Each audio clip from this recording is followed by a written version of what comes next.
Welcome to the Ignite Podcast, the only healthcare marketing podcast that digs into the digital strategies and tactics that help you accelerate growth.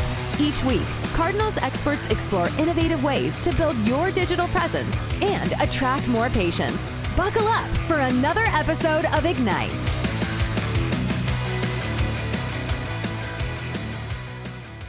What's up, everybody? Excited to have you guys listening to Ignite. We've got our SVP of Healthcare Marketing, Leone, on the line with us today. We are talking telehealth. We're talking telehealth marketing. We're talking about the biggest objections that patients have. We're going to talk about solutions and what practices need to do to amp up their visibility on their telehealth offering. Welcome to Ignite, Lauren. Thanks, Alex. Happy hump day. Lauren, getting into it, what are the biggest objections people have to telehealth? What's out there? Why do people have concerns about telehealth? Why are more people not adopting it yet? I think it's becoming more widely adopted, but you've just got this long-standing tradition of seeing a provider in person, and the question is, how do I get that level of care virtually? They can't see me, they can't touch me, they can't run tests on me. I don't understand. I can't comprehend how I can still get the same quality of care from a distance through a computer. And then, you've got certain pockets of demographics that are not familiar or comfortable with the technology. Is it safe? Is it private? Is someone watching? Or so there's, I would say those are probably the two biggest challenges. And then on the flip side, you've got groups that are running to it. They're excited that they don't have to get in their car and drive and visit a provider in person. So it's a little bit of both.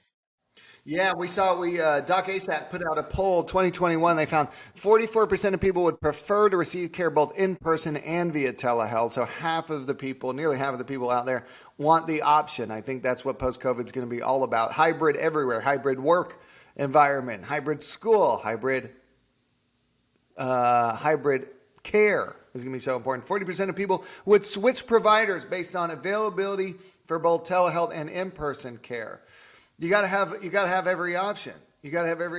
So what are the top 3 best practices to increase telehealth adoption? What would you say the first one is? If I'm running a practice, I want more people utilizing our telehealth services. Lauren, what would be the first thing on your mind? Yeah, you've just got to have a really strong communication strategy around how virtual and in-person can work together.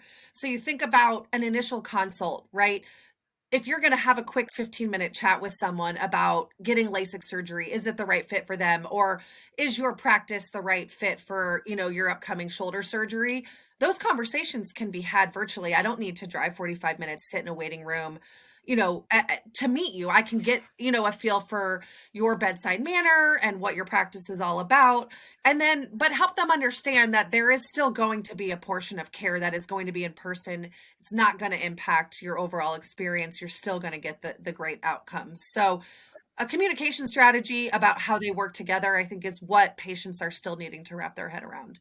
Should there be a whole portion of the website that is dedicated to telehealth to help with that, or should it just be like a message pop up when you land on the site? Like, what are some technical things these practices need to do? Yeah, if telehealth is an entry point into the organization, then it absolutely should be one of the main call to actions on your site, right? If I, as a new patient, can self-refer into your practice and book a telehealth appointment, I want to know that that's possible. The millennials want to be able to do that. Certain groups want to be able to do that. So make sure that your call to action reflects all of the various options that you offer. If telehealth is more so just part of the overall patient experience, maybe it's for the follow-ups, you can do telehealth appointments, at least make sure that you have kind of how it works section, right? What are the different ways that I can engage with you? Okay. And what is this I hear about a virtual waiting room? You ever heard of this? Well, yeah, if you are providing telehealth services, make sure that it is very simple for the patient. And I don't know if you've had one, Alex, but I had quite a few virtual appointments last year when I was getting care for when I was pregnant. And, that confusion around, okay, my appointment starts in 5 minutes. Where do I go? How do I get into the room to see the provider? What technologies are we using? What device do I need to use? making that highly accessible on the site so that you understand, okay, I go into this waiting room, I can click one click to the link, I put in my credentials, and then I'm just like I would be in your office, I'm waiting for my provider to initiate the appointment. Mm-hmm. Yeah, yeah. So it's a whole education thing. I do wonder if part of the adoption will just come in time as more of us start utilizing it slowly. Like right now, I need to find a new PCP, and I guess I haven't pulled the trigger because I'm like, I want to do it virtually, but how are they going to do the blood test and all that stuff? They probably can send someone to the house, and I bet that's something that one of the PCP groups around here would educate me on. But it's just going to take time for us all to learn how to use it.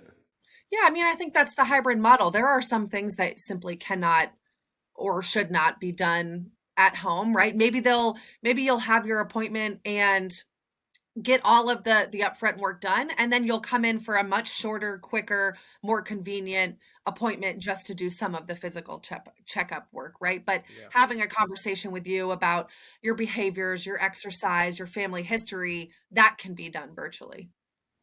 And maybe some of those questions should be put on this healthcare or telehealth hub on the site. Like, how do I know my doctor understands my issue if he or she can't physically examine me? How do I access a platform? Do I have the right technology? All that should be answered on this hub, this content hub you're talking about, right? Yeah, that should, you need to educate. You need to consider what barriers are my patient or are my patients thinking of, right? What questions are coming to mind? Why would they hesitate? And then have a very simple approach to addressing those. Maybe each is a blog post, or maybe you have a robust FAQ section. And as these questions get asked in office, jot them down and put them on your website. It's really simple. You don't need to go digging for what patients want to understand. You're listening to it every day. You just need to recall those and make note of them. Yeah, that's a good point. And that helps inform tons of content outside of FAQ and on site, like blog articles, press release. Oh my gosh, you can go nuts with it. You could go crazy. You could do videos, your provider videos. You could do events centered around it. Hey, we're getting together with the community to talk about these questions. I love it. Okay, content, the key to everything. How else? What is another best practice that practices can use to increase telehealth adoption? Yeah, I mean, outside of content, I think in your advertising channels, making sure that this hybrid approach is mentioned, whether that's, and again, it all still comes back to content, but whether it's the headline of an ad or the call to action on your social videos, once you've created this content, you need people to see it, right? So getting the message out there, I recommend making it part of your advertising strategy. And not everyone, you mentioned 40% of people would switch if there was a hybrid model. So it's not the perfect answer for everyone. Come up with a messaging strategy or testing strategy that tests different messages so that the right people get the right message that makes the most sense for them. Right. And do I leave reviews for the telehealth offering in a different place than Google My Business or Yelp? Or I should ask my patients, mention the telehealth offering when you leave the review so that I can put the review on my content hub about telehealth. Is that what they're doing, or is it separate? Yeah, I mean, telehealth is tough, right? Google has kind of adopted the ability to indicate that you offer a telehealth functionality, but a lot of it is still tied to maybe a location listing. And Okay. I don't know of any instance in which it's 100% virtual. So you're still going to have a physical location. You're still going to be a provider that has a listing for yourself. So request it the same way you always would. But to your point, ask them when you send that text asking for feedback, instead of saying, how was your recent visit at, our Marietta office, say, how was your recent telehealth visit? Tell us more about it. That's right. And put the damn keyword in your review, please. Yeah. You can't necessarily go that far. Maybe you don't want to say anything that gives away private information about the type of appointment. I mean, I know everyone out there knows that. But if the patients value the telehealth offering, they will talk about it in their review. I think it's going to happen naturally just by getting out there and asking them. Sure. So asking up people, you're right. I'm the only thing that's not HIPAA compliant on this call, apparently. So very important. But I'll tell you what you can do is put certain keywords into your response to the review on Google that don't imply condition. I wonder if you could say, I'm glad you enjoyed your telehealth visit. and then you'll rank better for telehealth orthopedic surgeon near me. I wonder if that's HIPAA compliant. I bet it is. I bet you could mention telehealth. That it was a I telehealth would think if visit. the patient says, I had a great virtual visit, I really value the telehealth product, then you can acknowledge it. What other things? So like anything else, any other benefits or value that could be communicated on a website that would help people visualize how the process is going to run?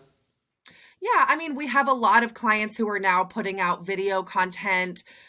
Maybe it is, a recording of the screen showing how you get into the platform, or maybe it is like a mock appointment, right? If you were my provider and it's a quick 30-second video on the patient and they just get an idea of what it feels like to be in that appointment. So use video content, find ways that you can showcase or give them a peek into what the actual experience would be. Yeah. And the more you can visualize, like a mock treatment plan, something like that could be really interesting. And you know what would be the biggest kicker to make me do telehealth?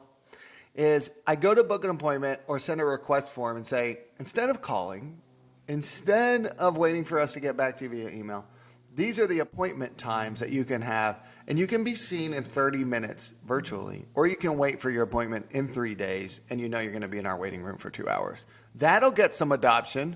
That'll get some adoption happening, Yeah, I mean, you don't want to discourage the care that happens in person, but I think calling out the benefits, like no drive times, fit it into your busy work schedule over your lunch break without having to sit in a waiting room. Or for the people that are still really timid about COVID, maybe they aren't vaccinated, no exposure because you're not leaving your house if that's what you're comfortable doing. So I would say always stick with calling out the benefits without calling out any downsides of another solution, because there's a different approach for everybody. Yeah, you want to make everybody feel comfortable. Man, if I was starting a practice today, though, I would really push the virtual stuff. That's the wave of the future. You can fit so many more patients into a day. I can get so much more care to so many more people. So antiquated for everybody to be coming in for post-op visits when those are quick and easy. You can even do physicals online. Okay, I would be really pushing it. But yes, baby steps so that everybody feels comfortable. The cool thing, I think, is expanding the footprint of your practice. You're no longer limited to who will drive to see me, right? It's who within my entire state in the insurance networks that I take or accept could I give care to that I couldn't previously give care to. So I think that is the biggest opportunity. One final question, because this indicates I think we still have a ways to go. But one final question for you, Lauren. What percentage of total visits for our clients would you say generally happen virtually? Ooh, that's a good question. And I think it's changing, Alex. It's probably 50. 50-50. 50-50. So 50% of all appointments that our clients are getting. Tell us more. Is that specialty or is that like low acuity? Low acuity. Yeah. Whether it's a first dental consult, I see it a lot in the behavioral health space because that is true. Talk therapy, there isn't a physical component. I can issue medication. If things like blood work are needed, I can send you off to a LabCorp or something that I know is convenient to your house. So in those instances, 50-50, I think, now that businesses are opening back up, it's maybe more so the consults and the follow-ups that are able to be virtual. And that may represent collectively 30% of the provider's time spent in appointments. But for the patient, it's extremely convenient. Yeah. And the first, I would understand like the first meeting with a new practice, I probably want to go in and meet the provider, but I never want to go in again. You know me. I know you. You know how crazy I am. Okay. We know each other. Like we don't need to. Okay. I got it. Okay. 30% of the follow-ups, very good. Or 30% of the provider's time in the follow-ups. A lot of those virtually, 50% maybe on low acuity initials. Very nice. Lauren, thanks for joining me on Ignite and talking about telehealth, visibility, and getting your practice out there so that we can get more virtual appointments. Awesome. Thanks, Alex. Thanks for listening to this episode of Ignite. Interested in keeping up with the latest trends in healthcare marketing? Subscribe to our podcast and leave a rating and review. For more healthcare marketing tips, visit our blog at cardinaldigitalmarketing.com.